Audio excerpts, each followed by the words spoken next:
اچھا ایک اور تھا کہ صاحب کون سی کتاب آپ کی اب پلان میں ہے یا کون سی ابھی آنے والی ہے انشاءاللہ؟ ابھی ایک کتاب تو مکمل ہو کے المدینۃ العلمیہ میں گئی ہے فارمیشن کے لیے، اس کے بعد چھپنی جائے گی.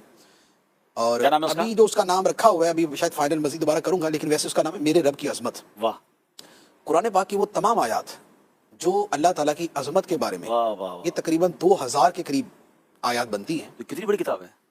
نہیں وہ آیت پوری نہیں ہے. اچھا. اس کا جیسے وہ والا حصہ کہ جس کا تعلق عظمت خداوندی کے ساتھ ہے، صحیح. تو ان تمام آیات کو جمع کر کے اور اس میں پھر ایک طرح کی جو آیات ہیں یا ایک جو نا وہ انداز کی جو آیات ہیں، جیسے انہ هو السمیع العلیم، انہ بکل شیء علیم. تو اب یہ انہ والی جتنی آیات ہیں، اب یہ 40-50 آیتیں ہیں، یا اللہ کے ساتھ جو آیات ہیں، تو اب یہ بھی جو نا وہ کوئی 20 کے قریب آیات ہیں. تو یوں مختلف آیات تو یہ 2000 کے قریب آیات ہیں. تو ان کو اسی ترتیب سے کہ جب ان کو پڑھیں گے نا تو ایک بہت ردھم کے ساتھ اور ایک بڑے انتہائی یعنی کہ کیفیت کے ساتھ جو ہے نا وہ محبت میں اضافہ پڑھی جاتی ہے. اس کا مقصد بھی ہے، اس کے شروع میں مقدمے میں لکھا بھی ہے. تو یہ ہے پھر ایک طرح کی جو آیات ہیں، جیسے کچھ آیات وہ ہیں کہ جس میں یہ ہے کہ اللہ تعالیٰ کی طرف سے خطاب ہے کہ ہم نے تمہیں یہ دیا، ہم نے تمہیں یہ دیا. تو اب ہم نے والی آیات علیحدہ ہو گئی. اچھا، اور وہ کہ اے اللہ، اے میرے رب، اے میرے رب، اے میرے رب، یہ والی آیات جدا. اللہ کی شان یہ ہے، اللہ کی شان یہ ہے، اللہ کی یہ آیات جدا ہو گئی. تو یہ تقریباً کوئی 15 سے 20 کیٹیگری بنتی ہیں. ان میں بھی جیسے ایک کیٹیگری کے اندر 40 آیتیں، ان 40 آیتوں کا جو خلاصہ بنتا ہے ماشاءاللہ کہ اب اس میں جو اے میرے رب والی ہے تو اس میں انداز خطاب کے ساتھ پورا خلاصہ ہے. جو ہم نے والی ہیں اس میں یوں کر کے کہ رب ذوالجلال فرماتا ہے ہم نے تمہیں یہ دیا، ہم، تو وہ اس انداز کے اندر ہے. تو یوں کر کے یہ کتاب ہے.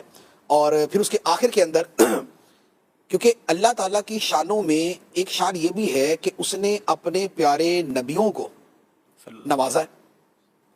تو اب وہ ساری آیات بھی جمع ہیں کہ بے شک اللہ ہی ہے کہ جس نے آدم علیہ السلام کو اول البشر بنایا، بالکل، جس نے انہیں جنت میں رکھا، جس نے انہیں چن لیا، جس نے ان سے نسل انسانی کو جاری فرمایا. اور اب اس کے بعد بے شک وہی ہے کہ جس نے نوح علیہ السلام کو شکر کرنے والا بنایا، جس نے ان کی کشتی کو سلامت رکھا، جس نے ان کی دعا کے اوپر ساری دنیا میں سیلاب برپا کر کے ان کی عظمت و شان کو دکھایا. تو یوں کر کے پھر انبیاء علیہ السلام، کتنے صفات ہیں. پھر اس کا لاسٹ باب جو ہے وہ نبی پاک علیہ الصلوۃ والسلام کے حوالے سے ہے کہ بے شک وہی ہے کہ جس نے اپنے حبیب علیہ الصلوۃ والسلام کو رؤوف الرحیم بنایا، رحمت للعالمین بنایا، ختم نبوت کا تاج ان کے سر پہ سجایا. تو اب یہ والی آیات کا خلاصہ پھر اس انداز کے اندر ہے. اور اس کے بعد پھر نبی پاک علیہ السلام کی شان کی آیات ہے ساری. مفتی صاحب یہ کتاب اب تو منہ میں پانی آ رہا ہے. تو بہت ایک یوں کہہ لے کہ حالانکہ کتاب لکھتے ہوئے نا عام طور پہ ہوتا یہی ہے کہ لکھنے والے پہ کوئی ایسا خاص اثر نہیں ہوتا، کیونکہ وہ اتنی مرتبہ ریپیٹ کر رہا ہوتا ہے نا تو اس کو وہ اثر نہیں ہوتا. ہاں مکمل ہونے کے بعد پڑھے گا تو اثر ہوگا. لیکن یہ کتاب ایسی تھی کہ میں اس کو لکھتے ہوئے بھی جب میں چند جملے لکھ لیتا تھا نا تو بالکل ایک مرتبہ نا یوں ہو جاتا نا، بالکل کیفیت بدل جاتی. تو یہ الحمدللہ یہ اب دی ہوئی ہے، تو چند مہینے لگیں گے ابھی اس کو. کتنا اس سب یہ صفحات کتنے ہوں؟ میرے خیال میں تقریباً کچھ 400 صفحات کے اندر یہ مکمل ہو جائے گی.